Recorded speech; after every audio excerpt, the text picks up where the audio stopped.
በነገራችን ላይ ቁርአንና ሙዚቃ አንድ ላይ አይሄዱ አንዱ ካለ አንዱ ይወጣል ቁርአን ካለ ልብ ውስጥ ሙዚቃ ይወጣል ሙዚቃ ካለ ቁርአን ይወጣል ቁርአንና ሙዚቃውን አንድ ላይ ላስኬድ ብትላቸው የማይሄዱ ነገሮች ናቸው ማለት ነው ሰላትን በአግባቡ መስገድ ከሰላት አለመዘናጋት እኔ አብዛኛው ማየው ሰላት እዚህ እየተሰገደ እዛ ቁጭ ብሎ ዲኤስቲቪ ገብቶ እዛ ኳሱን ይቀጠቅጣል ከዚህ ሁሉ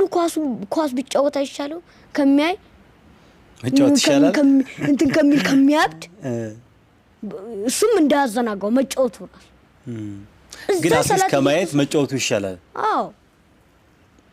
ያው ከሰላቱ ከእንትኑ እንዳያዘናጋው እንጂ እዚህ ጋር አባቱ ይሰግዳል እዛች ጋር ልጁ ከብቶ ያ እዛ የከሌ ቡድን ጎል ሲያገባ ያለ ይጮሃል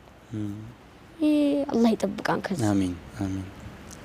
ይሄ ነው አላህ ከልብ ድርቀት ይጠብቀን እንላችኋለን ልባችን የደረቁ ሰዎች ካሉ ይሄ በእነዚህ መፍትሄዎች እንወሰድ እላለሁ በጣም የብዙዎቻችን ችግር ነው ቀልብ መድረቅ አይደለ